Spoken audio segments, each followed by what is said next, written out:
¿Verdades o mentiras? Seguramente esta es la pregunta que usted se está haciendo en este momento. ¿Ruido en el ambiente? No, lo que hay es un verdadero escándalo en torno a las acciones que pudiera o no tomar el presidente de los Estados Unidos, Donald Trump, en relación a Venezuela. Será nuestro tema en esta primera parte del programa. Comenzamos y lo hacemos con el pronunciamiento de la Administración Federal de Aviación de los Estados Unidos. Bajo la dirección del Departamento de Defensa, ha emitido un aviso que establece restricciones temporales de vuelo por razones especiales de seguridad en una zona situada frente a la costa sureste de Ceiba, allí, en la isla de Puerto Rico. La orden entra en vigor a partir de mañana, 1 de noviembre de 2025, hasta el 31 de marzo de 2026. Según la Administración Federal de Aviación, las restricciones se deben a razones especiales de seguridad. Implica que no se puede volar en esta zona, so pena de poder ser derribado. En paralelo, el Comando Sur de los Estados Unidos ha difundido hoy en su cuenta de X imágenes de la 22 Unidad Extraordinaria de Infantería de Marina con capacidad para operaciones especiales. Se trata de disparos reales, morteros, durante ejercicios en el sur de Puerto Rico. Las tomas fueron registradas el 3 de octubre y muestran despliegue, puntería y fuego indirecto bajo protocolo de seguridad. Publicadas hoy, casualmente. Estas imágenes subrayan el ritmo de entrenamiento de la unidad en la región.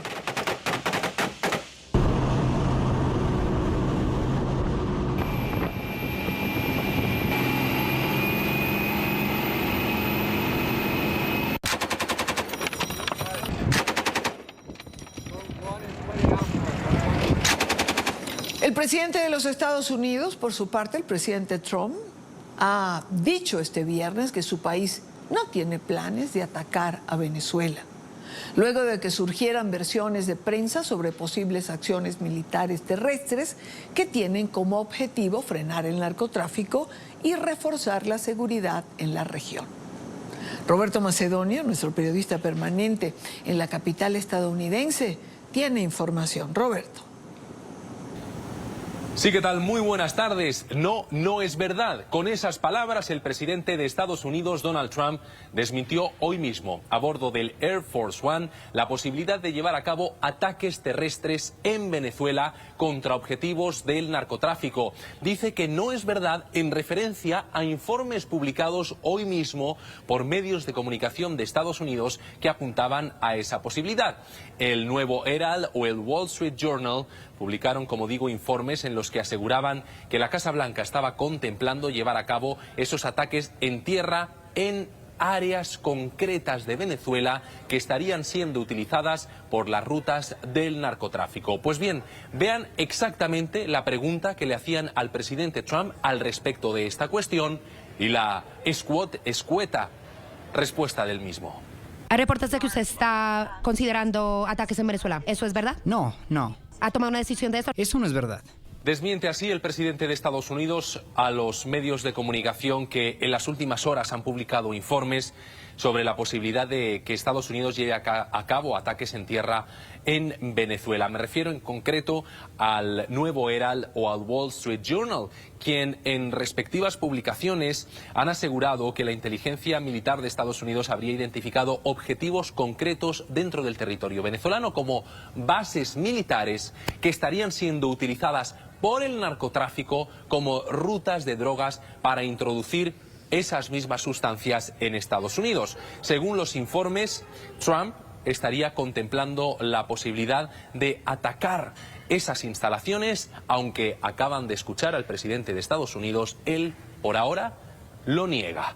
Hay que tener en cuenta que en el pasado Donald Trump también aseguró que no estaba previsto llevar a cabo determinadas acciones militares que luego sí se ejecutaron, como por ejemplo la que acabó con las instalaciones nucleares de Irán. Pero si nos ceñimos a lo que ha dicho el presidente de Estados Unidos, de momento él no contempla esos ataques por tierra, aunque, como digo, Wall Street Journal o el Nuevo Herald aseguran que la Casa Blanca sí está estudiando esa posibilidad. Vean exactamente lo que dice el informe del Wall Street Journal. Los posibles objetivos que se están considerando incluyen puertos y aeropuertos controlados por el ejército que, según se alega, se utilizan para el tráfico de drogas, incluidas instalaciones navales y pistas de aterrizaje, según uno de los funcionarios. Los ataques aéreos contra objetivos dentro de Venezuela supondrían una escalada significativa de la campaña, que hasta ahora se ha limitado a ataques aéreos contra presuntos barcos de narcotraficantes. En cualquier caso, todas estas acciones militares se llevan a cabo para detener las rutas del narcotráfico y acabar con los carteles de la droga considerados organizaciones narcoterroristas por Estados Unidos, entre otros el de los Soles, encabezado por el propio Nicolás Maduro. Veamos las cifras de muertes que provocan esos carteles de la droga en territorio estadounidense. Ahí las están viendo. Según datos del Centro de Control y Prevención de Enfermedades de Estados Unidos, en 2024 hubo 80.000 muertes por sobredosis en este país y el año anterior, en 2023, 100.000 muertes. Si nos fijamos exactamente en las sobredosis que provoca cada tipo de droga, el fentanilo encabeza la lista. Vean este otro gráfico. Ahí pueden comprobar cómo en 2024 hubo 48.000 muertes por consumo de fentanilo en Estados Unidos y la cifra por consumo de cocaína se situaría en las 22.000 muertes. Y es por eso que desde la administración Trump aseguran que el cártel de los Soles y el resto de grupos de narcotráfico que operan en el Mar Caribe habrían provocado ya más muertes que Al Qaeda en territorio estadounidense y por eso mismo se consideran grupos de narcotráfico.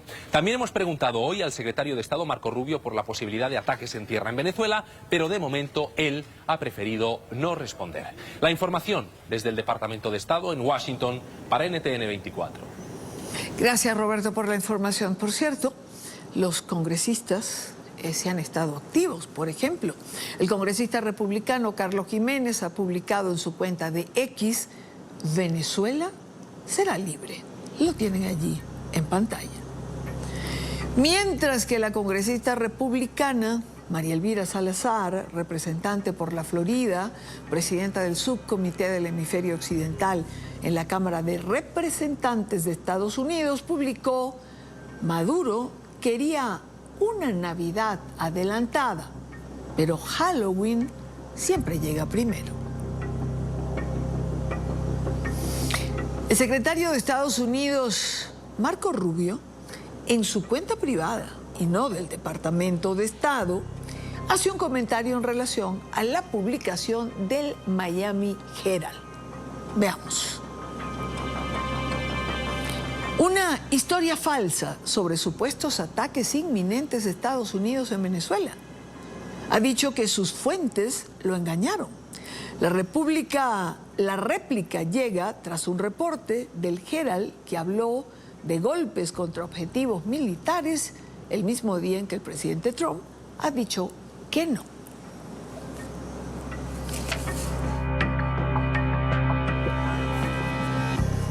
Cuando son exactamente las 5:09 minutos, hora costa este, en los Estados Unidos, quiero saludar a nuestro primer invitado en la tarde de hoy, que no es otro que Antonio de la Cruz, con quien cerramos la semana.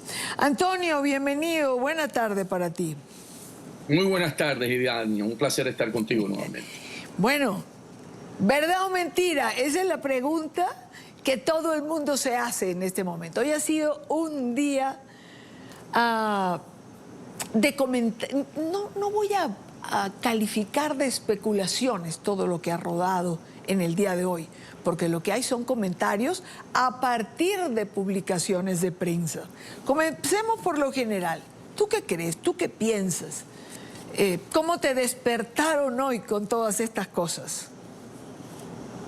Me despertaron con que se anuncia la fase 2, cuando el Wall Street y el Miami Herald hace esas dos piezas periodísticas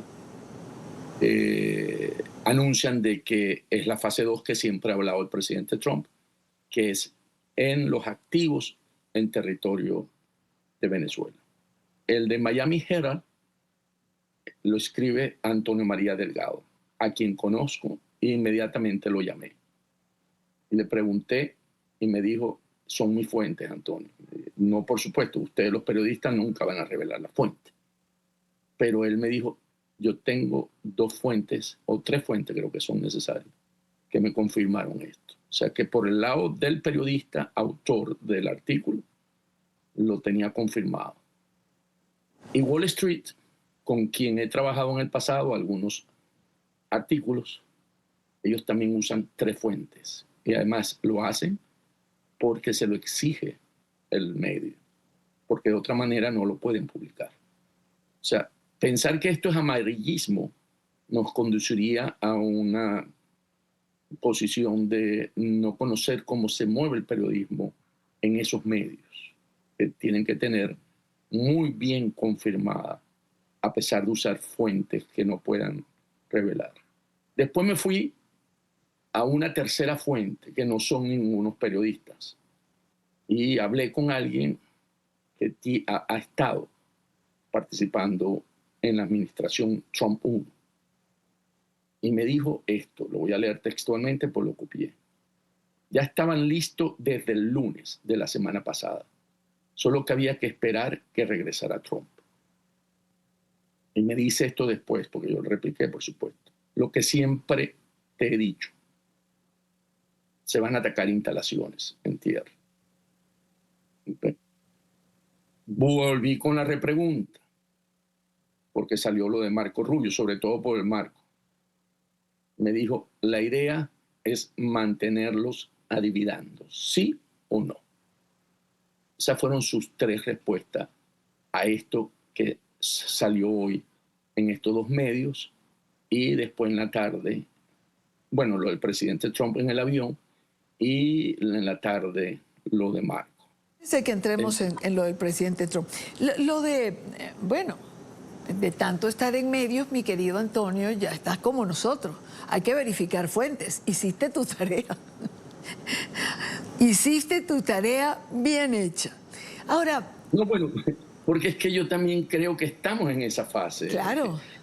Ya me lo has dicho en nuestra conversación, en nuestros estudios de Washington la semana pasada, me lo dijiste. Pero, ¿sabes? Me llamó la atención, porque hay siempre una diferencia, ¿no? Cuando habla el secretario de Estado en su cuenta de X, o cuando habla Marco Rubio en su cuenta privada.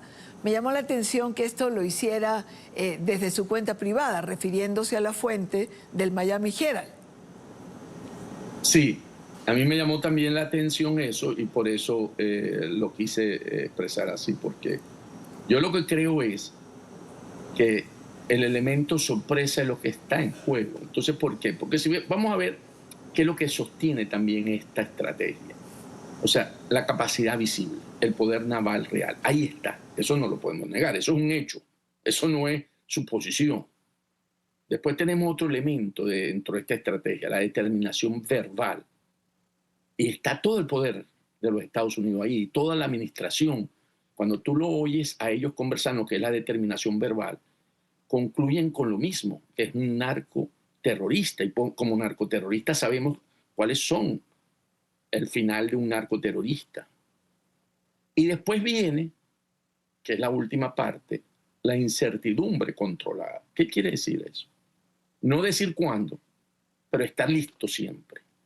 Porque aquí, lo podríamos desarrollar más tarde si tú quieres, está la pieza de lo de Puerto Rico, el cierre del espacio aéreo. O sea, ahí hay una señal que están enviando contundente, porque ¿qué es lo que están diciendo? Porque además lo cierran por 6 meses.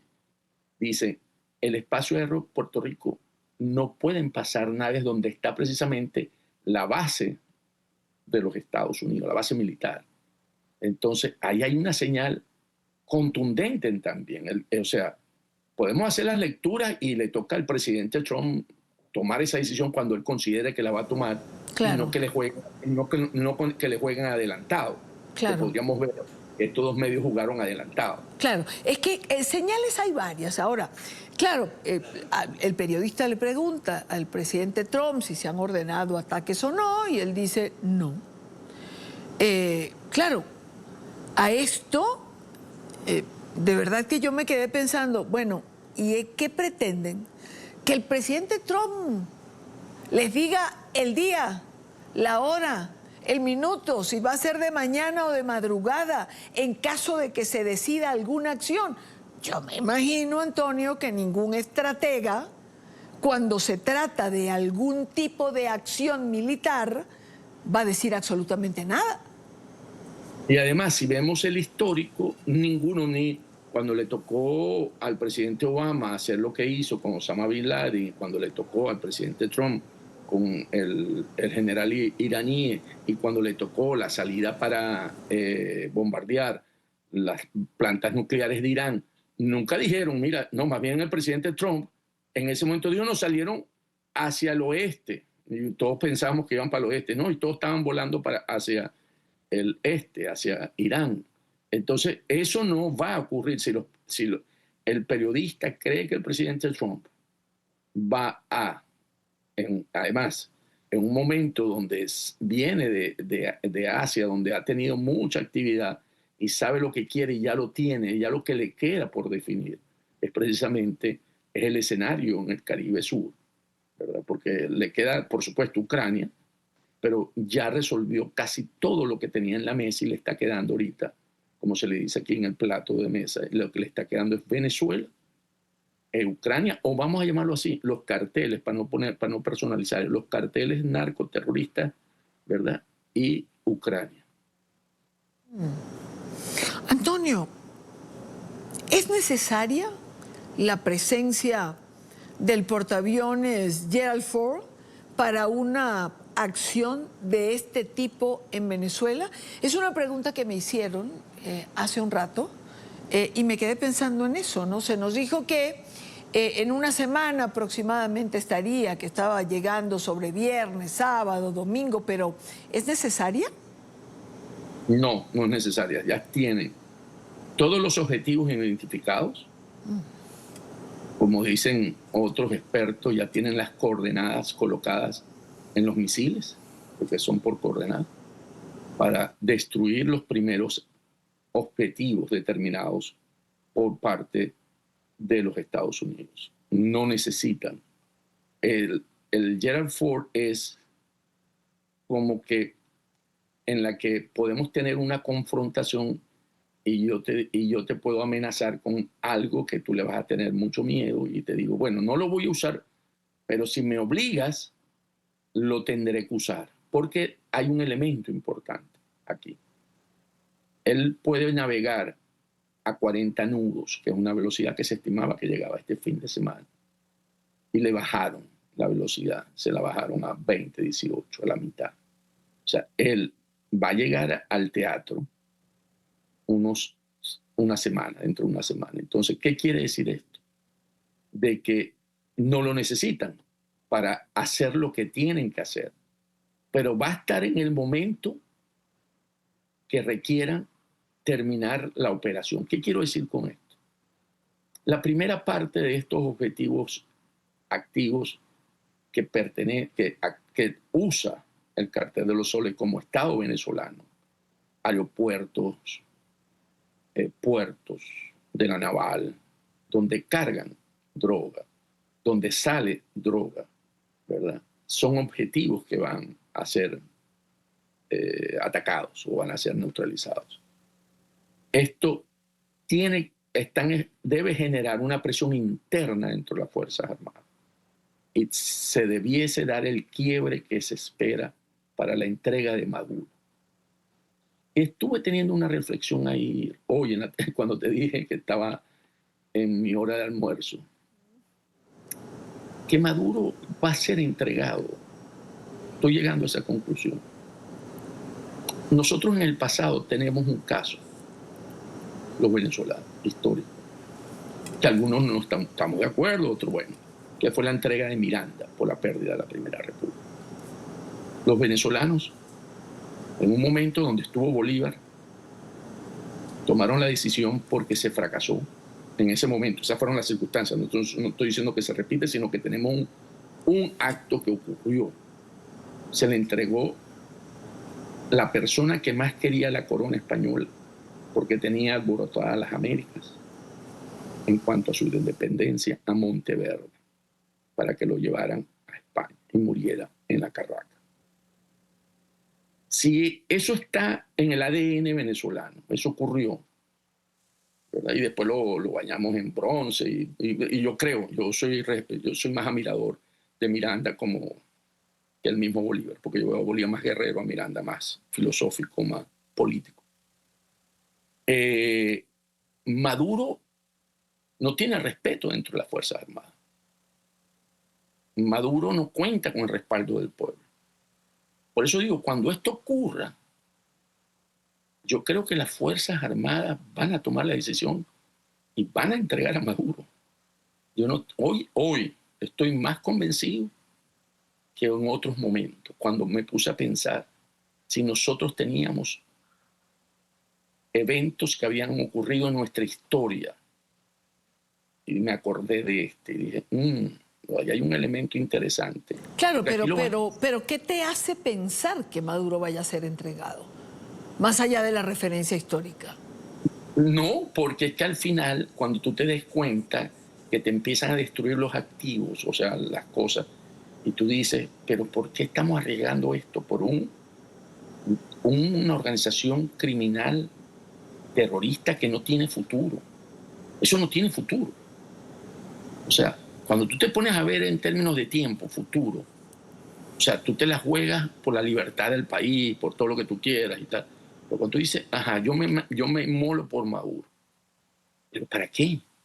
No te soporta. Cuando ya tienes el otro evento, estoy diciendo, si en el otro evento es más difícil porque me persiguen, me torturan, ok, lo entiendo. Pero cuando ya ves que hay actos dentro del territorio venezolano, que lo que queda ya, por eso te digo que la segunda fase es cuando llegue el Gerald Ford, ya es la fase de neutralización. O sea, yo creo que en este primer fase 2, para llamarla así, es la entrega de Maduro. Si ese no llegase a culminar en eso, y llega el Gerald Ford, porque ese es ¿cómo se llama? El que te muestra realmente el poderío, ¿verdad? Y ahí está todo. Yo creo que vamos a la fase de neutralización. Entonces, y pienso que por el beneficio del país y por el beneficio de lo que representa reconstruir el país como está destruido, debemos hacerlo en la fase primera de la fase 2, la fase 2A, si quieres, entregar a Maduro y cabecillas del tren, del cartel de los soles, porque es lo que permite una transición mejor en Venezuela.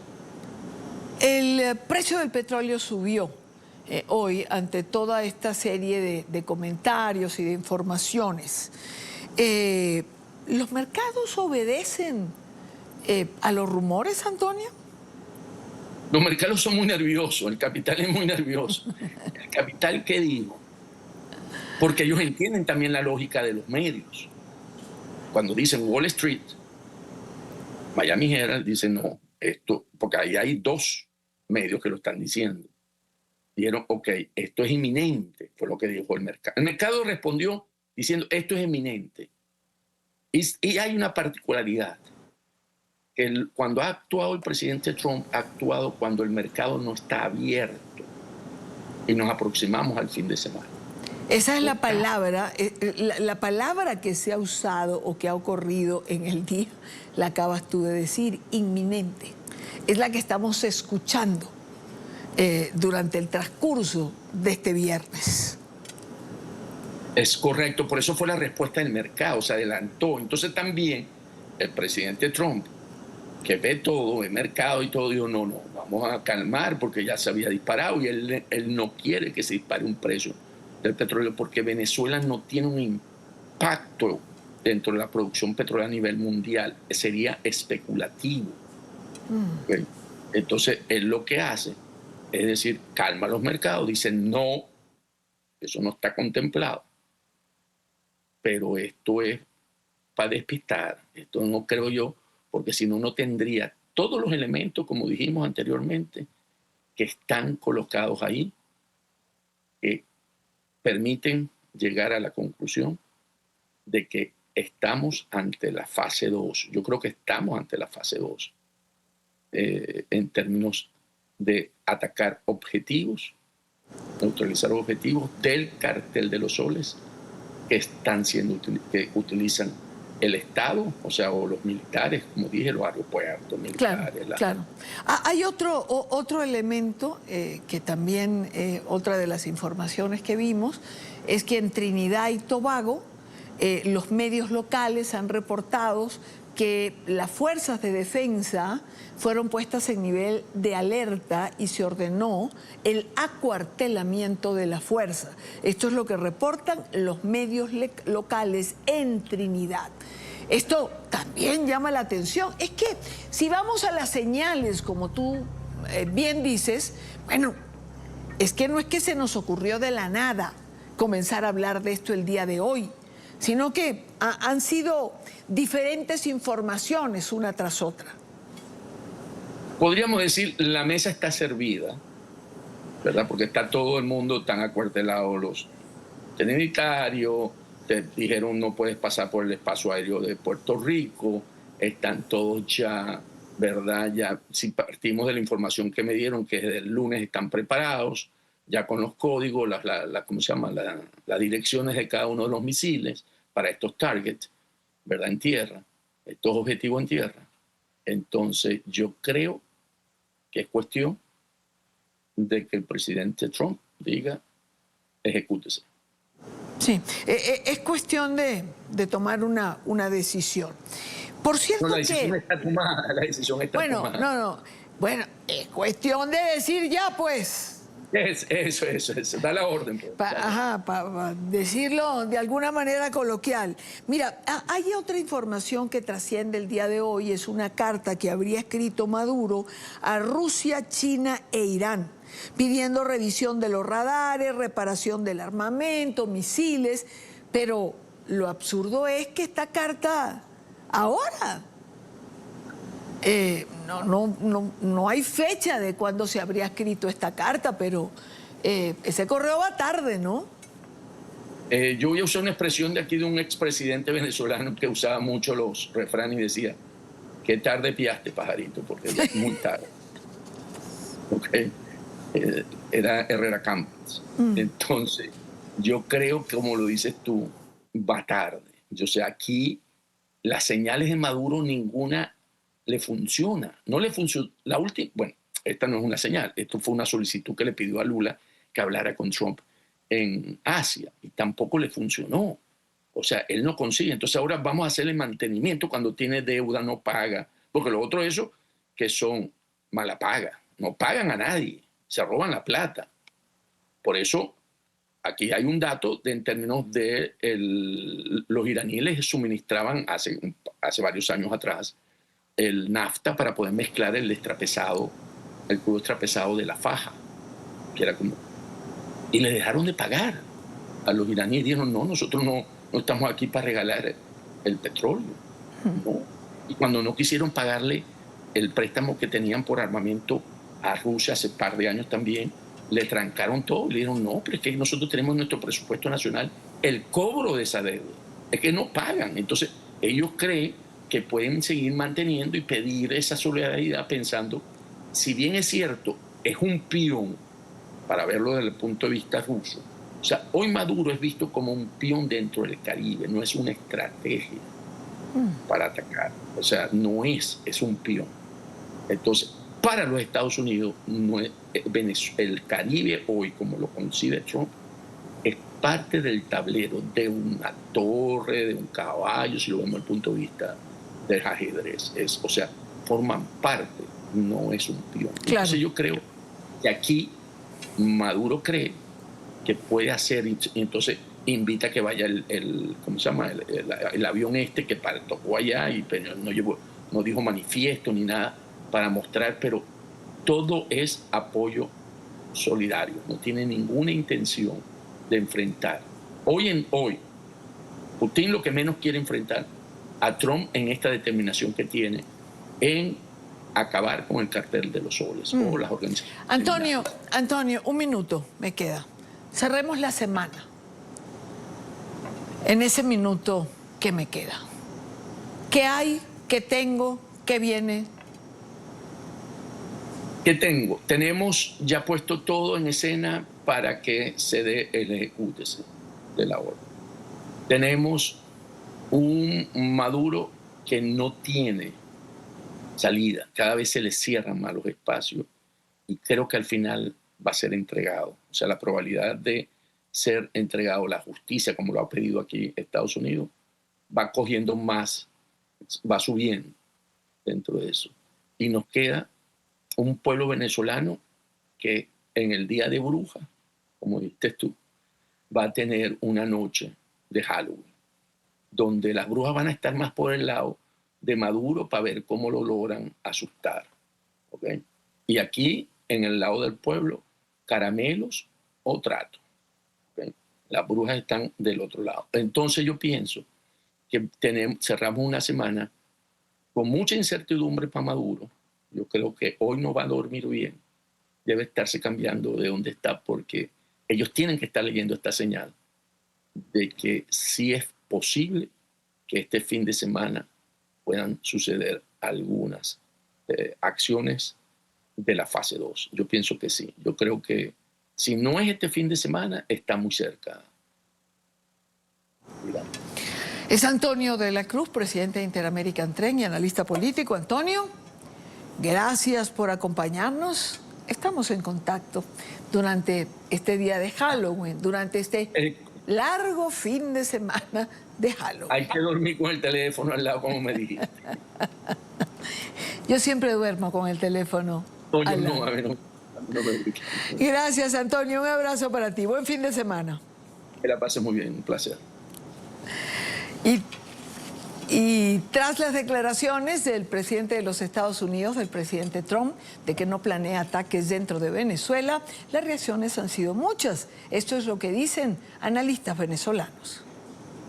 El presidente Trump negó este viernes una acción militar en Venezuela. Sin embargo, esto contrasta con la información suministrada por algunos medios de comunicación estadounidenses que han alertado sobre un posible ataque a estaciones militares. Entre tanto, analistas políticos sí creen que esa acción puede llegar en cualquier momento. Yo creo que esta es una situación que ya no se puede extender por mucho más tiempo, así que el desenlace, sea cual sea, creo que es una cuestión de días, no de demasiado tiempo, no de meses. El profesor Alarcón explica algunas de las razones por las que cree que puede haber un inminente desenlace. Por razones varias, entre ellas la situación de Venezuela, de los venezolanos, la situación de deterioro profundo de la economía y de la calidad de vida del venezolano, pero que además se junta con los temas de presión externa, lo cual generan una situación muy difícil de manejar en el mediano o largo plazo. Entre tanto, Marshall Billingsley, ex subsecretario para la lucha contra el terrorismo, advierte que si hay una decisión por parte de Estados Unidos de tomar acciones militares en el corto plazo. La administración Trump ha tomado la decisión de atacar instalaciones militares dentro de Venezuela. Los objetivos, que podrían ser atacados por aire en cuestión de días o incluso horas, también buscan decapitar la jerarquía del cartel. Politólogos señalan que no se sabe si las contradicciones sobre si habrá o no una acción militar de Estados Unidos en Venezuela son intencionales. Debemos recordar que en Irán también se dio información y contrainformación y hubo una acción concreta que se generó aún a pesar de que se afirmó que no iba a suceder nada. No sabemos si este es el caso, quizás no lo sea. Lo que ocurra en Venezuela afectaría también a Colombia, según algunos analistas. Porque al incorporarse el señor Petro a estas listas de vinculación con el narcoterrorismo, por supuesto que podría traer consecuencias directas en contra de él. El presidente del Parlamento madurista, Jorge Rodríguez, asegura que en este momento se cierne una amenaza sobre Venezuela. Con la intención aviesa de promover un cambio de régimen que permita al gobierno de los Estados Unidos de América y al hegemón imperial hacerse con las riquezas naturales. En medio de las contradicciones hay expectativa y tensión entre los venezolanos. Con esto hacemos una primera pausa en la tarde de hoy. Recuerden seguir nuestras cuentas de X, se las dejo en pantalla. Las cuentas del canal siempre con información en tiempo real. En mi cuenta personal leo sus comentarios. ¿Es verdad? ¿Es mentira? Cerramos como comenzamos. Cada quien puede interpretar las informaciones que han circulado en el día de hoy a la óptica de los distintos análisis que hemos venido presentando durante la semana con distintos analistas y las diversas aristas que implica toda esta tensión existente entre los Estados Unidos y Venezuela, pero sobre todo a la luz de la decisión de los Estados Unidos de hacer la guerra a los carteles del narcotráfico. Quédese con nosotros, queda más. En la tarde de hoy hablaremos de los derechos humanos, de los presos políticos, del Halloween, del Día de los Muertos para los mexicanos. Ya venimos.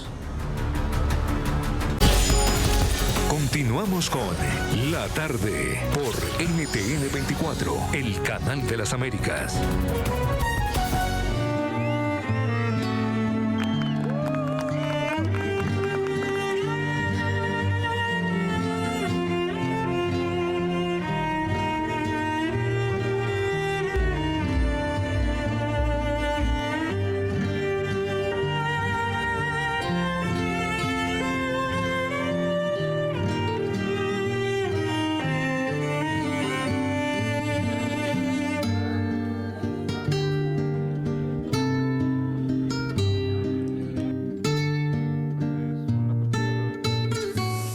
Comienzan los preparativos para recordar a quienes marcaron nuestras vidas o a quienes nos acompañaron en este plano y ya no están.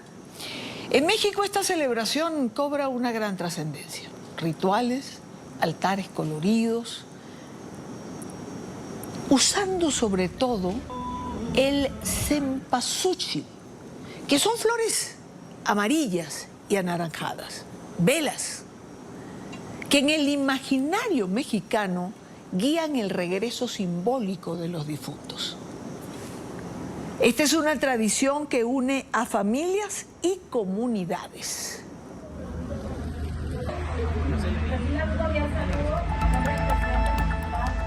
Del lado estadounidense, en Texas, no solo hay Halloween. La comunidad hispana también rinde tributo a sus muertos. En Eagle Pass, por ejemplo, un altar honra a los migrantes fallecidos en su intento por llegar hasta los Estados Unidos. Lo tienen en pantalla, pero nuestro corresponsal en la zona fronteriza, Enrique Parra, estuvo allí y nos cuenta la historia y nos explica de qué se trata. Enrique. Es la celebración mexicana por excelencia, el Día de Muertos, desde Estados Unidos, en una comunidad fronteriza que suele ser mosaico de nacionalidades que van en tránsito. La migración le da un tono diferente, le agrega al recordar a nuestros familiares fallecidos con las ofrendas de sus cosas preferidas, también este significado, el intentar dar rostro a las personas que murieron buscando un sueño en diferentes circunstancias. Por eso las ofrendas de pronto son zapatos, algunas credenciales. Veamos esta historia.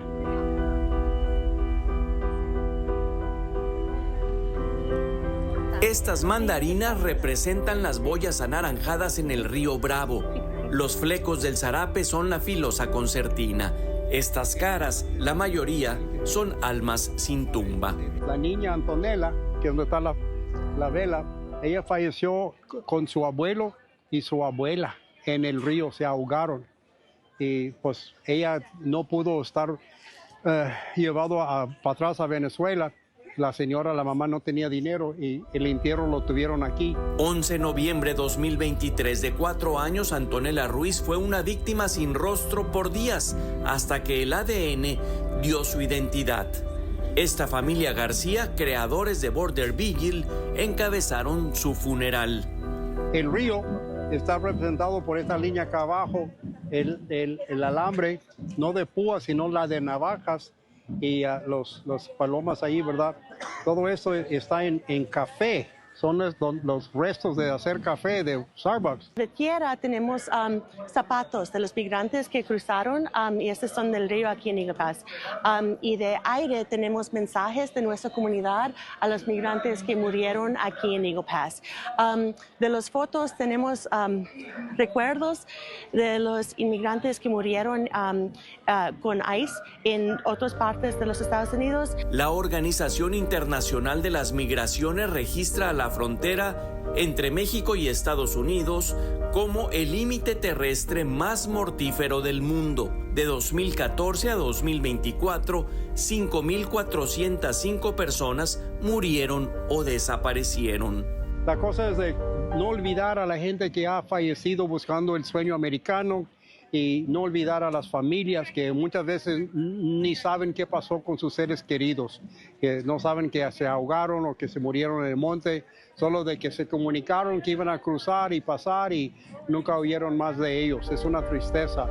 Estas ruinas son el Fort Duncan, que fue base militar en 1849. Ahora es museo. En su interior, niños nacidos en Texas aprenden el arte de los alebrijes, los animales imaginarios que son protección y guía espiritual.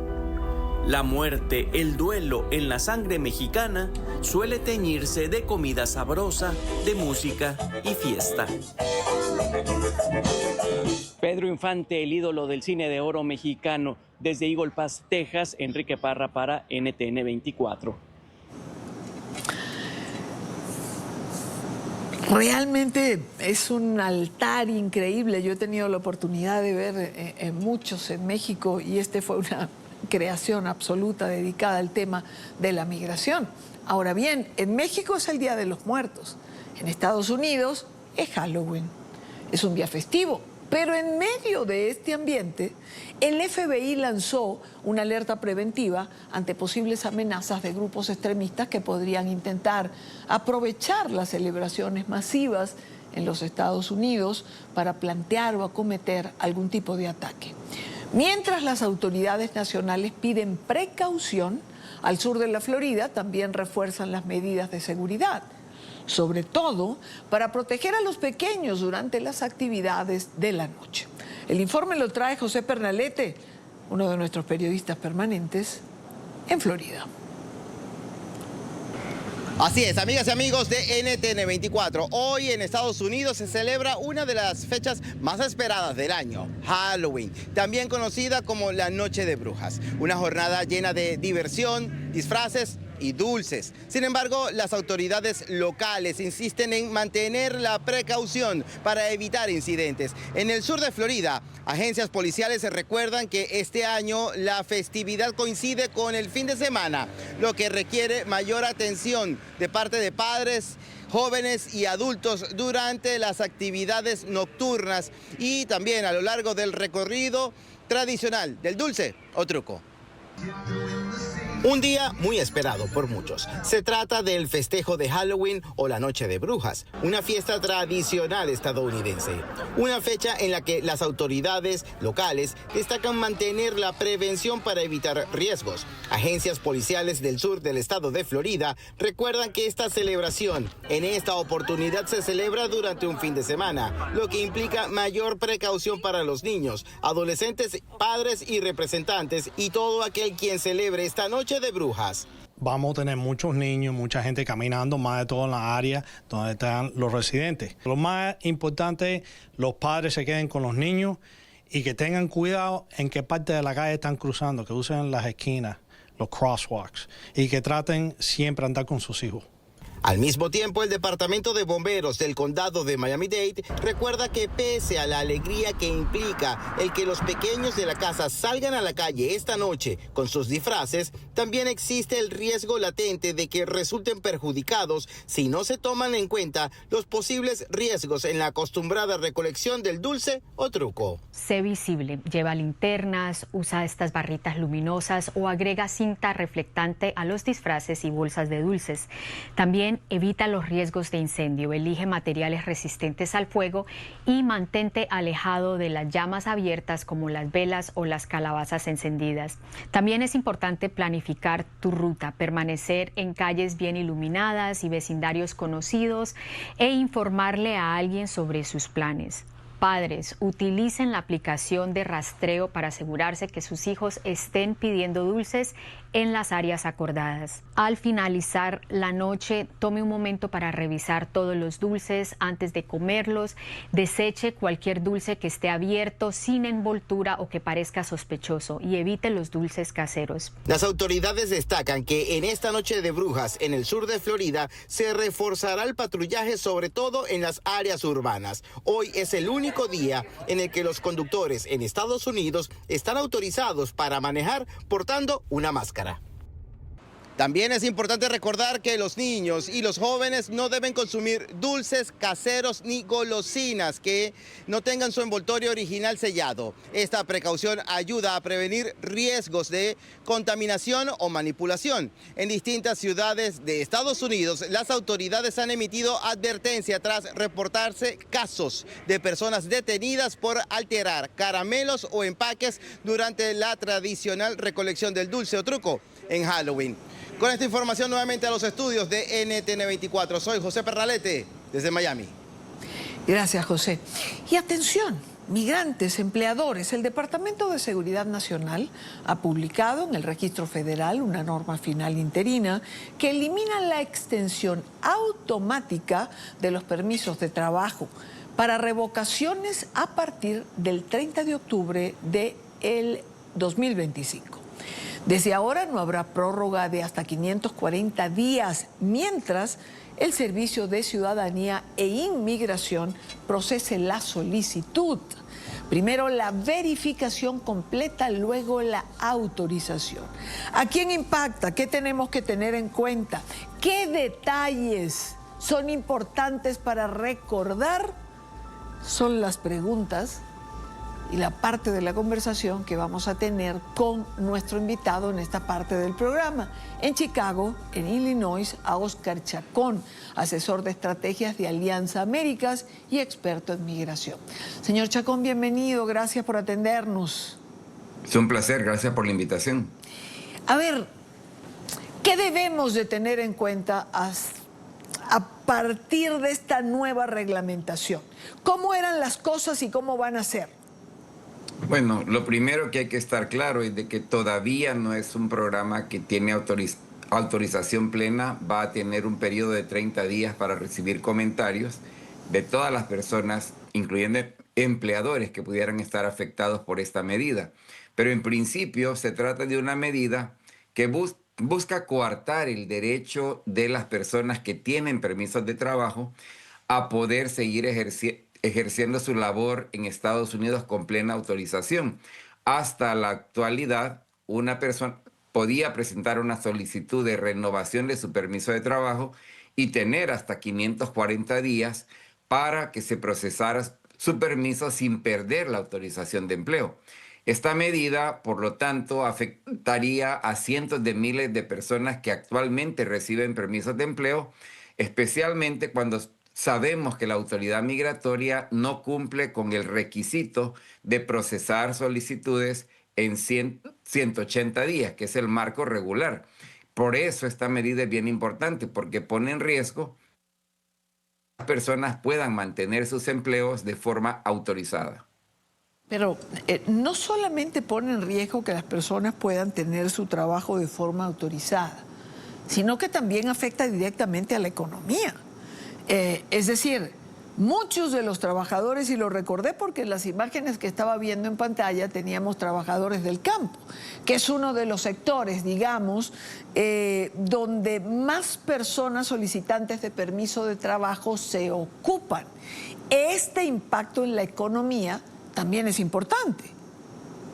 Sin duda alguna. De hecho, esta medida va a ser seguramente recibida como un balde de agua fría por empleadores diversos, incluyendo los de la agricultura, porque como tú señalas, hay literalmente cientos de miles, si no millones de personas que dependen de que estos permisos de trabajo estén vigentes y que cuando se presenta una solicitud de renovación se extienda de manera automática, como ha venido siendo el caso a lo largo ya de varios años. Esta medida, por lo tanto, insisto, es una medida que busca poner en riesgo el cumplir con la ley, porque se supone que un empleador no debe de dar empleo a una persona extranjera que no tiene un permiso de trabajo vigente. Por lo tanto, nuevamente, la economía pudiera verse afectada en un momento donde ya la economía estadounidense está en una situación de mucha fragilidad. Ahora, usted señala que van a haber 30 días en los cuales se van a recibir comentarios en relación a esto que pudiera implementarse. Esto me gustaría dejarlo claro para que no entre en pánico quien nos pueda estar escuchando. A partir de esos 30 días la cosa puede cambiar o no, pero en estos 30 días, digamos que está en revisión o por lo menos están abiertos a comentarios o a tener en cuenta por lo menos los inconvenientes que pueda traer. Así es, o sea, no es fuera de lo común de que después de recibir comentarios, especialmente si son abrumadores comentarios en contra de una medida, y esto no solo aplica en el caso de la política de inmigración, sino en cualquier otro campo regulatorio de la ley, pueden cambiar de opinión el gobierno, porque puede ser persuadido de que la medida no tiene ningún sentido que sea implementada. Pero también hay muchos casos donde a pesar de un periodo de recibir comentarios, la postura original se mantiene. Y por lo tanto, yo creo que es bien importante que quienes nos estén escuchando presten atención de que esta medida muy bien pudiera efectivamente mantenerse o simplemente ser revocada si es que se logra persuadir al gobierno de lo insensato de tal medida. Ahora, de ser aprobada, señor Chacón, de ser aprobada, ¿qué tienen que hacer aquellas personas que tienen permiso de trabajo, pero que no tienen, digamos, una respuesta definitiva en relación a temas migratorios? Bueno, desdichadamente no hay mucho que se puede hacer porque la ley estipula con bastante claridad de que si tú no tienes un permiso de trabajo vigente o una nota publicada en el Diario Oficial de los Estados Unidos de que tienes tiempo automático de validez de tu permiso, que tú lo puedes presentar ante tu empleador, el empleador tiene, por tanto, la obligación de terminar el empleo, porque no pueden emplear a alguien que no tiene autorización de empleo. Este es precisamente el punto más delicado de esta medida, porque pudiera terminarse el empleo de personas que en realidad tienen derecho al empleo, simplemente no tienen un permiso que muestra una fecha válida del momento en que se acabó el anterior a la renovación que están solicitando, pero que, repito, con frecuencia no se procesa dentro del periodo requerido por la ley. Las empresas, los gobiernos locales, digamos dentro de esta normativa de la que estamos hablando, podrían impulsar licencias ocupacionales temporales o ayudas para evitar vacíos en áreas críticas. Esta es una idea que se ha estado considerando a lo largo de los últimos años, pero no hay nada vigente todavía. Yo creo que ante un cambio como el que se está proponiendo desde el gobierno federal, que es regularmente el nivel del gobierno que regula todo lo que tiene que ver con el tema inmigración, cabe la posibilidad que más gobiernos estatales, especialmente donde esta medida va a golpear de manera desproporcional, pudieran darse a la tarea de buscar un mecanismo que autorice empleo en el estado a donde está el trabajador, aun si en el ámbito federal no hay un sistema verdaderamente funcional que respalde el derecho al empleo. Señor Chacón, ¿por qué, digamos, siendo el trabajador migrante un factor tan importante para la economía, la voz de los sectores económicos más afectados no se ha escuchado o no se ha levantado con la suficiente fuerza? Digamos, siendo que para la administración Trump la economía es un área importantísima en su gobierno. Bueno, yo creo que realmente tú estás tocando un punto muy delicado, porque indudablemente los empleadores tienen una enorme dependencia de la mano de obra inmigrante. Sin embargo, hasta ahora no han verdaderamente tomado una acción contundente para confrontar las políticas de inmigración que son dañinas a sus intereses. Y aquí, pues vamos a ver cómo esta medida impacta y ojalá genere el grado de respuesta que debería de haberse tomado con mucha más anticipación, no solo sobre este tema en particular, sino sobre la política anti-extranjeros que está impulsando el gobierno actual, que definitivamente es detrimente para muchos sectores claves del empleo en los Estados Unidos, donde los extranjeros juegan un rol desproporcional. Es Oscar Chacón, asesor de estrategias de Alianza Américas y experto en migración. Gracias, como siempre, por su atención. Es un placer. Gracias por la invitación. Igual para nosotros. Son las 6:02, costa este en Estados Unidos. En Nueva York, una tormenta deja 2 muertos, calles inundadas y vuelos cancelados. Varias estaciones del metro se vieron totalmente inundadas. Algunas viviendas quedaron sin energía eléctrica y diferentes vuelos tuvieron que ser cancelados o reprogramados. Un sistema de baja presión azotó la región, dejando acumulados de 25 y hasta 55 milímetros en los pluviómetros.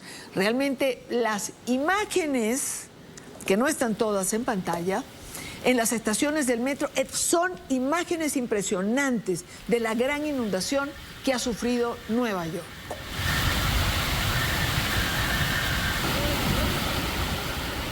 Y este domingo 2 de noviembre Estados Unidos atrasa sus relojes a las 2 de la madrugada. Vuelven a la 1. Termina el horario de verano, empieza el horario estándar. El cambio aplica en casi todo el país. No hay ajuste en Hawái, ni tampoco en la mayor parte de Arizona, ni en territorios como Puerto Rico y Guam. Ojo con vuelos y reuniones del día domingo.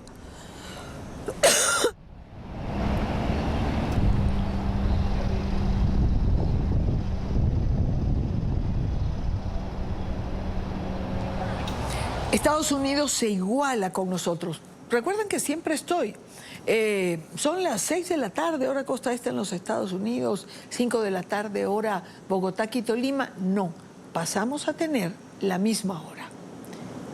Y en este momento, tiempo de una nueva pausa en la tarde de hoy. Quédese con nosotros. Al regreso, cifras de detenidos en Venezuela siguen creciendo. Continuamos con La Tarde por NTN 24, el canal de las Américas. Las cifras de detenidos en Venezuela no paran de crecer. Aumentan a un ritmo que quizá usted no pueda imaginar. Según 20 Venezuela, 49 personas fueron secuestradas. 8 volvieron sin presentación ante un juez. 41 siguen como rehenes políticos. 23 vinculadas a 20 Venezuela, 8 de otros partidos y 8 de la sociedad civil. Entre los liberados, 5 pertenecen a 20 Venezuela, 2 familiares y 1 de la sociedad civil. Detrás de cada número hay un ser humano. Hay una familia que espera, un desespero que está latiendo. Un teléfono que suena y que evidentemente nadie responde. Ningún ser humano debería ser desaparecido. por ningún motivo, mucho menos por pensar distinto. A esta hora quiero saludar a Orlando Moreno. Él es coordinador nacional del Comité de los Derechos Humanos de 20 Venezuela. Orlando, bienvenido. Gracias, muchas gracias por este espacio, Dani. Cuando revisamos las cifras y vemos que prácticamente la mitad de los detenidos o desaparecidos pertenecen a 20 Venezuela, sobre esta organización está puesto el foco. Y Daniel, la verdad es que hoy el terror se sigue apoderando de Venezuela. Hay una realidad escalofriante que vivimos en Venezuela. Solo en el mes de octubre el régimen de Nicolás Maduro secuestró a 49 venezolanos y solo 8 después liberados fueron interrogados con interrogatorios brutales. Es una cifra récord. Repito, 49 personas, 23 de ellas de 20 Venezuela. Obviamente el foco es para debilitar la estrategia o debilitar a María Corina Machado y a su equipo. Y eso es lo que significa, Daniel, que en el último mes se ha perpetrado una detención arbitraria cada 15 horas. Esto no es solo una estadística, es un pulso que nos congela la sangre a todos y que demuestra que la tiranía ha vuelto a su naturaleza más criminal, atacar al ciudadano de a pie y que simplemente exige libertad. Y detrás, Idania, de esos 49 nombres hay vidas rotas. Permítame hablarte de 2 que generan indignación. El saber que la crueldad del régimen no tiene límites. Pienso justamente en Javier Cisneros, un joven líder, nuestro coordinador juvenil nacional. Javier tiene una condición de salud extremadamente complicada. Tiene tuberculosis, una enfermedad que es contagiosa. Requiere reposo absoluto y una medicación especializada. ¿Y sabes por qué lo secuestraron? Iba a buscar su tratamiento. O sea, hoy su vida está en riesgo en este momento, directamente por la acción de estos criminales. No solo, realmente no solo eso, ¿no? Su abuela incluso fue agredida en el proceso de su secuestro y su familia fue asediada exigiendo su computadora y teléfono. Esto es un ensañamiento, es una condena prácticamente de muerte forzada. Y pienso también en el ataque directo contra la familia, buscando quebrar nuestra voluntad desde lo más íntimo, ¿no? Que es el caso de la familia Castellana, en Lara, por ejemplo. La familia de la señora Blanca de Loaiza, quien es nuestra coordinadora de una parroquia. Fue secuestrada a la 1 de la madrugada en un allanamiento muy violento, junto a su hijo Omario Castellano. El IGECIN fue a buscar incluso al otro hijo, José, a su lugar de trabajo. Y esto, obviamente, lo que lleva y lo que está claro es que atacan a estos 3 miembros de una misma familia para buscan debilitar, ¿no? Debilitar toda nuestra fuerza moral. Y la verdad es que sentimos que están usando a nuestros seres queridos como rehenes políticos para doblegarnos, pero no lo lograrán. Bueno, el régimen aplica lo que se implementó en la Alemania nazi y que se conoce con el nombre de Sippenhaft. Es un método de castigo que responsabiliza a los familiares de lo que hace algún disidente. Totalmente. Nosotros, analizando no solamente esta lista de octubre, de los 41 rehenes, vemos un patrón claro. El régimen está atacando a todos los sectores. No son solo los dirigentes de alto perfil. Está secuestrando, por ejemplo, a profesionales como el ingeniero, como Lewis Mendoza en Trujillo, a líderes gremiales de la sociedad civil. Y la verdad es que vemos con mucha preocupación que el régimen intenta castigar a la familia para lograr dar con lo que ellos consideran culpables o el objetivo. Y eso es algo que nosotros hemos denunciado ante organismos internacionales y ellos lo saben muy bien. Creo que este ataque es directo, es sistemático contra todos, no solamente contra la organización política que incomoda al régimen como es Venezuela. También están silenciando, por ejemplo, a la prensa. Ayer mismo, Joan Camargo, periodista, fue secuestrado en Caracas por funcionarios vestidos de negro, sin identificación. Esto es la prueba de que en Venezuela el periodismo y la verdad son crímenes. ¿Pero por qué? ¿Por qué el régimen hoy ataca a todos los sectores que prácticamente hacen vida pública en Venezuela? Bueno, porque el régimen se siente asfixiado. Eso no es un signo de fortaleza, sino de desesperación y debilidad. Y arrecian la política de terror porque es lo único que les queda para intentar frenar a una ciudadanía que se mantiene de pie, firme, exigiendo su derecho a la libertad. Dentro de ese orden de ideas y del foco en mente Venezuela, ¿hay información? ¿Se maneja información sobre el secuestro de los encargados del mantenimiento de la casa de la madre de María Corina Machado en Caracas, que fueron secuestrados igualmente? A ellos se lo llevaron precisamente por trabajar para la mamá de María Corina Machado. O sea, aquí claramente se ve el CPK. El objetivo, por el objetivo que quieren capturar, que obviamente es María Corina, se llevan a sus trabajadores. Esto nos lleva a algo que realmente quiero mencionar, que es una sobre el futuro de lo que está pasando, ¿no? Y a quienes llaman a una negociación. Mira, quiero ser absolutamente claro con quienes piden este tema de negociar la paz con Maduro. Y lo que ellos buscan es vender una ilusión peligrosa, la paz criminal, la paz que construye sobre el silencio forzado, la paz que impone el cartel a punta de represión. Y esa no es la paz que queremos. Eso es sometimiento.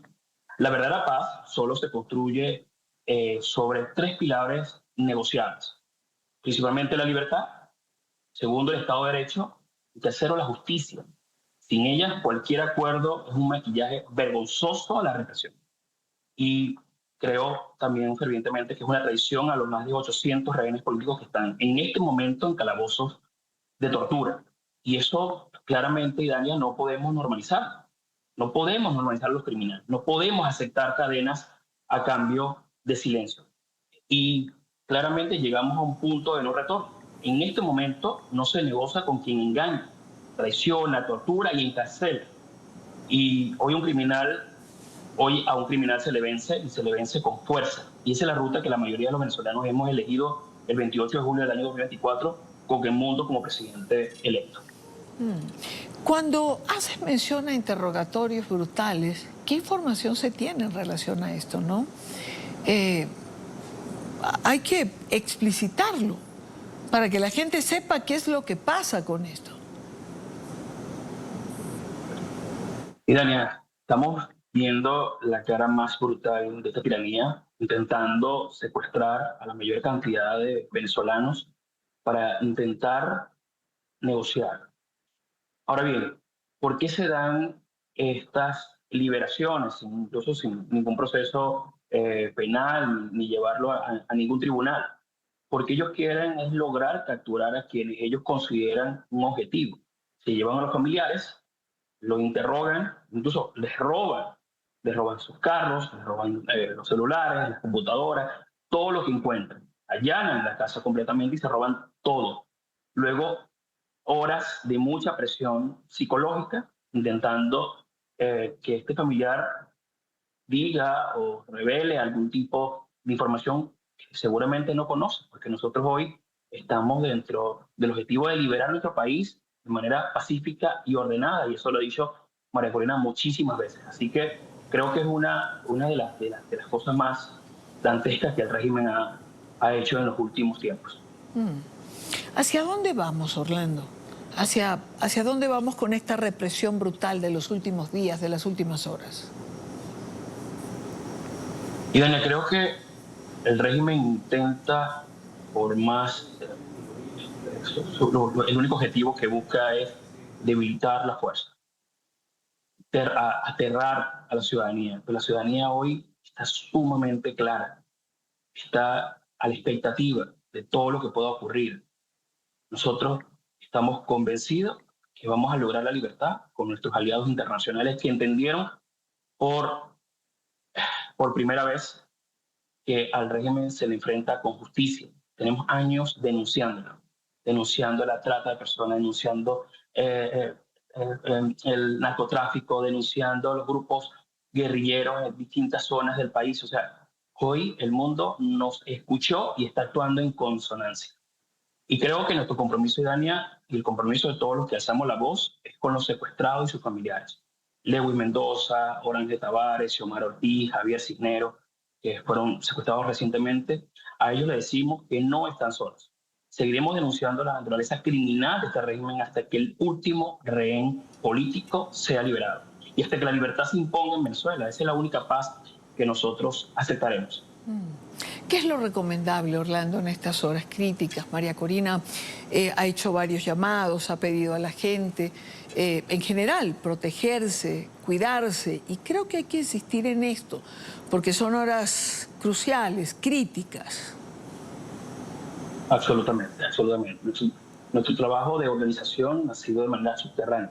El régimen no percibe nuestra gran fortaleza, que es nuestra organización de base. La gente está organizada y preparada para cualquier llamado, pero lo estamos haciendo protegiéndonos entre todos, así que debemos seguir haciéndolo. Es Orlando Moreno, coordinador nacional del Comité de Derechos Humanos de 20 Venezuela. Orlando, gracias por estar aquí. Gracias a ti, Dani, por la oportunidad. Y a propósito de detenciones de presos, lo acaba de mencionar Orlando, otro periodista fue detenido en Venezuela. Joan Camargo, reportero de Sucesos, quien presuntamente habría sido interceptado por personas vestidas de civil, sin ningún tipo de identificación, cuando salía de su casa. Y desde ese momento su familia no tiene conocimiento de su paradero o comunicación con él.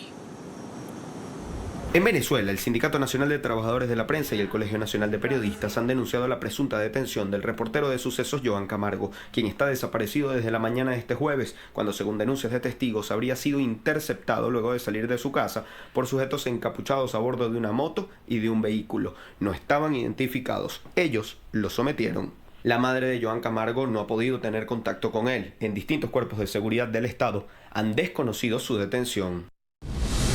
Durante el día de hoy, 31 de octubre, hemos recorrido 6 centros de detención en Caracas, algunos de ellos hasta en 2 y 3 oportunidades. En todos los casos, la respuesta ha sido la misma, que Joan no se encuentra allí.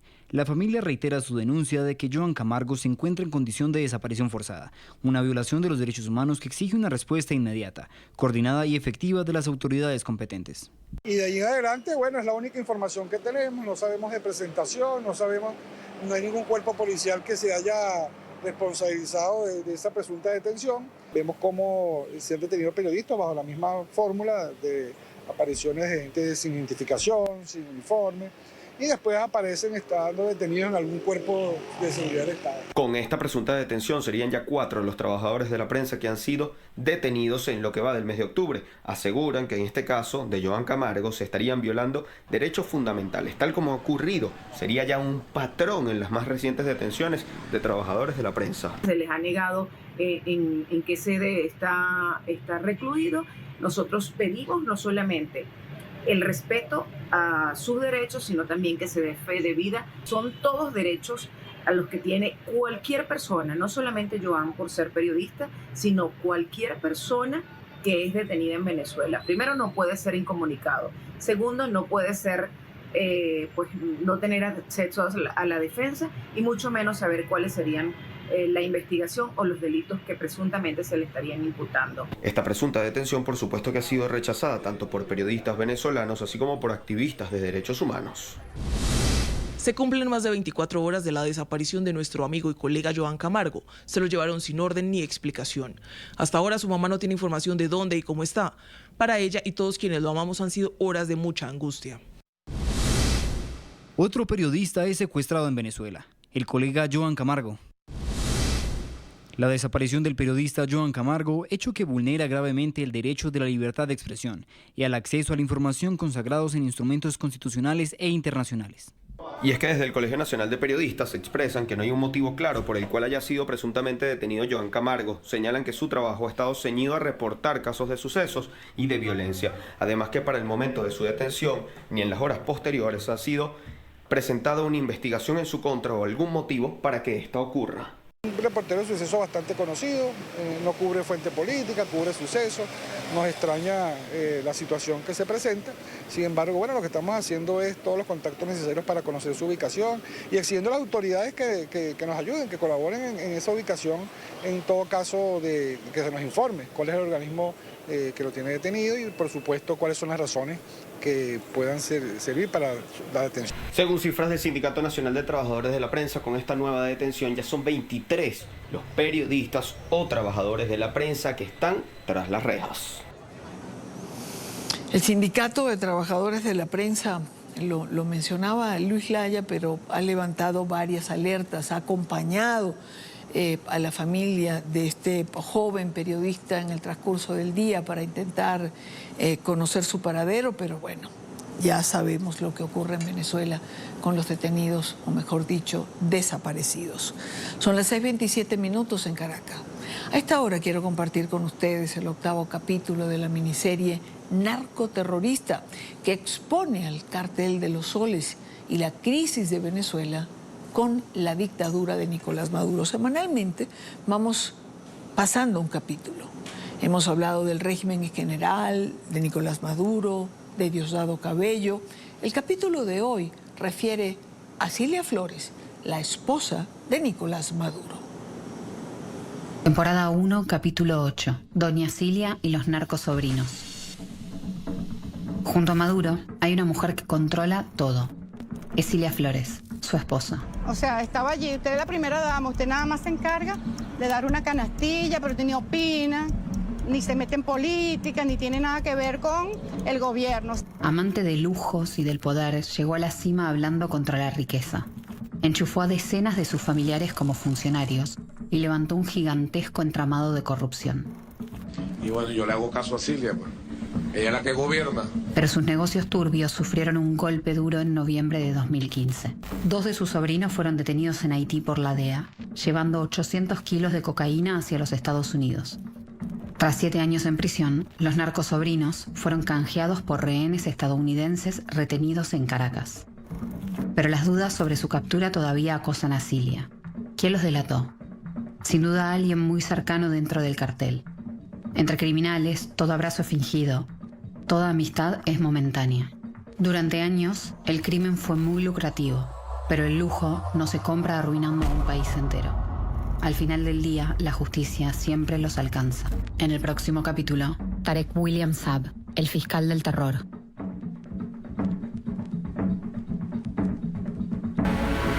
Narcoterroristas, la historia o la serie que te cuenta la historia del régimen que ha secuestrado a Venezuela. La historia que le cuenta, o la serie que le cuenta la historia de cómo este grupo de delincuentes, de criminales, ha terminado apoderándose del país, de sus recursos y limitando a todos y a cada uno de los venezolanos. Pausa en la tarde, no sin antes invitarles a que se conecten a la información y lo hagan a través de nuestro portal digital www.ntn24.com. Las noticias en desarrollo en nuestro portal digital. Al regreso, Chile entra en la recta final electoral. Ya venimos. Continuamos con La Tarde por NTN 24, el canal de las Américas. Chile entra en la recta final electoral. El domingo 16 de noviembre, más de 15,7 millones de chilenos están habilitados para votar en una elección obligatoria que también renueva el Congreso. Si nadie supera el 50%, habrá balotaje el 14 de diciembre. Las encuestas muestran una carrera estrecha. Según la nueva encuesta Plaza Pública Cadem del 26 de octubre, Janet Jara lidera con 27%, seguida por José Antonio Kast con 20% y un tercer lugar que estaría reñido entre Johannes Kaiser con un 14% hasta el momento. 8 candidatos siguen en carrera. Quiero saludar en Santiago de Chile a esta hora a Chijón Ley. Él es analista político, es chileno. Señor Ley, bienvenido. Gracias por estar aquí. Buenas tardes, ¿cómo están? Un saludo a toda la audiencia. Igualmente, igualmente. A tan solo días que nos distancian de estas elecciones generales de Chile, ¿cuál es el horizonte político en este momento? A ver, yo diría que si hay una palabra para poder definir, o una sola palabra para poder definir las expectativas frente a esta elección presidencial, esa palabra es incertidumbre, por varias razones.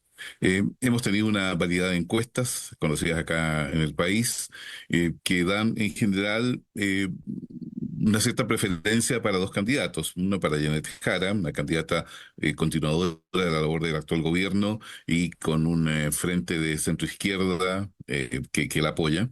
Y se ha hablado también en muchas encuestas de una preeminencia del candidato José Antonio Kast, que representa a diría una nueva derecha que plantea posiciones más radicales que la derecha tradicional. ¿Bien? Pero hemos conocido hace pocos días atrás una de las encuestas, los resultados de una de las encuestas más serias que existen en Chile, que es el Centro de Estudios Públicos, ¿ya? Y más allá de que esta encuesta valida lo que le acabo de decir, hay un dato al cual se le ha dado poca importancia desde mi punto de vista, y es que faltando prácticamente 2 semanas para la fecha de la elección, hay un 21% todavía de indecisos. En el padrón electoral chileno, un 21% de indecisos son más de 3 millones de votos. Y esa es una cantidad de votos suficiente como para inclinar la balanza, no solamente en cualquiera de estos dos candidatos, sino que también hacia uno u otro que en este momento que están apareciendo como irrumpiendo en la escena. Claro. Son 8 fórmulas que aspiran a la presidencia. ¿Hay escenarios planteados de una posible segunda vuelta? ¿Hay coaliciones o alianzas que se estén trabajando, que puedan inclinar la balanza? A ver, hasta ahora, los resultados que apuntan a una segunda vuelta dicen de que pasaría con cierto nivel de seguridad la candidata de Janet Jara y uno de las candidatas de centro derecha o derecha. Pero el punto está en que si se diera ese escenario, la candidata de Janet Jara pierde en todos y cada uno de los escenarios posibles contra distintos contrincantes, ¿ya? Con valores más amplios o tal vez un poco más estrechos, pero pierde. Entonces hay ahí una suerte de disputa respecto en los candidatos de derecha y de centro derecha respecto de quién va a ser finalmente y quién va a estar en la segunda vuelta presidencial. ¿Esto puede corresponder a un voto castigo por la presidencia de Gabriel Boric? Hay un cierto porcentaje de voto castigo, pero a su vez el gobierno consistentemente ha sostenido un margen de apoyo al actual gobierno que ha rondado entre un 27 a un 32%, ¿ya?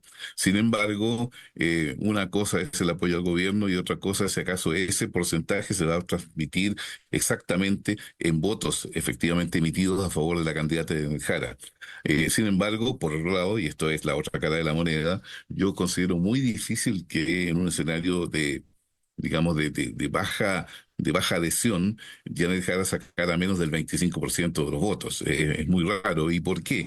Porque tradicionalmente el votante de izquierda chileno, a quien adhiere a ideas de centro izquierda, ha sido bastante fiel respecto de esa adhesión y le cuesta mucho cruzar el Rubicón. Además de las presidenciales, Chile también votará para los cargos legislativos. Evidentemente siempre tiene preponderancia, no solo por el próximo gobierno, en cualquier gobierno. ¿Qué se está jugando el país en las votaciones legislativas? A ver, aquí en este caso las encuestas ya están bastante más contestes y de acuerdo en que se va a producir, hablando de la derecha como un todo, un rebalaje de los actuales, del actual Congreso, digamos, la composición del Congreso. Y cabe muy poca duda de que, independiente de la composición interna entre las distintas sensibilidades de derecha, vamos a tener un Congreso en general, tanto en la Cámara de Diputados como en el Senado, mucho más proclive a las ideas de centro-derecha, de liberalismo económico y ese tipo de posiciones. Y hablando del gobierno, señor Ley, del gobierno del presidente Boric, internacionalmente el presidente se posicionó con su postura, sobre todo, frontal, frente a la defensa de los derechos humanos, sin hacer concesiones a la izquierda por ideología. Pero en el panorama nacional, gran parte del país lo desaprueba. ¿Su balance personal? Sí, hay claramente una diferencia de posiciones en el presidente Boric respecto de su proyección internacional, que muchas veces tiene más que ver con ciertas posiciones tradicionales del Estado chileno, ¿ya? Ciertas políticas de Estado que se mantienen a través de los distintos gobiernos, y por otro lado la controversia política interna, en donde ha sido muy criticado fundamentalmente por malos números en el aspecto económico, un intento por, digamos, sacar adelante una serie de reformas en el ámbito laboral que han significado, por otra parte, un cierto estancamiento en el empleo. Mantenemos un nivel de cesantía bastante alto, especialmente en el empleo femenino, y eso a su vez va a golpear, creemos, hay un cierto consenso, va a golpear fuertemente en la votación. ¿Por qué? Porque Chile tiene en general en la mayoría de su población un cierto carácter isleño, y para ellos para la mayoría de los chilenos no es tan importante lo que ocurre fuera de las fronteras, y sí es mucho más importante su bienestar en ese sentido. En el escenario doméstico, las cifras indican que durante el gobierno del presidente Boric hubo un deterioro de la seguridad del país. Siempre fue, creo que, la arista más importante dentro de la queja nacional, llegando a ocurrir o a eventos como el del crimen, por ejemplo, del militar venezolano Ronald Ojeda, por mencionar alguno de estos puntos de inflexión. A ver, efectivamente, más allá de la desgracia que ocurrió al presidente Ojeda, que condenamos todos, por supuesto, y incluso el presidente y el gobierno como tal no duda en apuntar, en este caso, la responsabilidad del régimen venezolano actual, el problema de seguridad cotidiana, el problema de una alta delincuencia que impacta mucho, sobre todo en sectores populares, en donde desde hace ya unos 3 o 4 años, ya hay que ser justo y ecuánimes, el problema comenzó antes del actual gobierno del presidente Boric, pero sí él ha sido incapaz de contener el alza de criminalidad, especialmente en las zonas urbanas. Ha tenido algunos éxitos en zonas rurales, ha tenido algunos éxitos en por lo menos mantener en un cierto nivel estable la inmigración ilegal, pero en zonas urbanas el crimen organizado se ha ido poco a poco consolidando, y eso nos tiene a todos los chilenos muy preocupados, con independencia de nuestro color político. Eso es así. Claro, claro. Echijón Ley, analista político, es chileno, y conversamos sobre el panorama electoral. Gracias por su tiempo.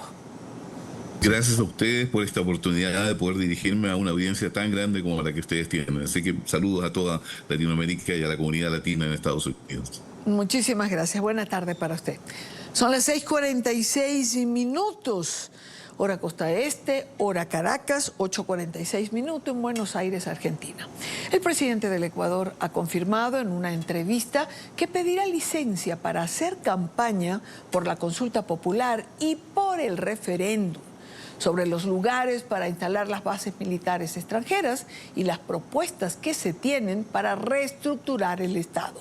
Daniel Noboa agregó que Washington y Quito descartaron instalar una base militar estadounidense en las islas ecuatorianas de Galápagos como parte de una ofensiva contra el narcotráfico en el Pacífico. De libertad, un aire de justicia. Por ejemplo, la primera pregunta que que pues tenemos a la oposición tratando de engañar a la gente y tratando de desviar la atención de que vamos a afectar los ecosistemas en Galápagos. Hemos tenido una conversación con Kristi Noem de Homeland Security y las dos posibles bases, o alguno de los dos lugares va a ser o Manta o Salinas. Baltra queda descartado. ¿Descartó ya Baltra? Sí. ¿Por qué la descartó? Porque en este momento la prioridad es o Salinas o Manta. Hay una mayor prioridad en el tráfico de armas, en el tráfico de combustibles, en el tráfico de drogas. Y en Perú, Keiko Fujimori, hija del fallecido exmandatario peruano Alberto Fujimori, anunció su cuarta candidatura a la presidencia. La decisión llegó solo unos días después de que la Corte Constitucional archivara una investigación en su contra por lavado de activos.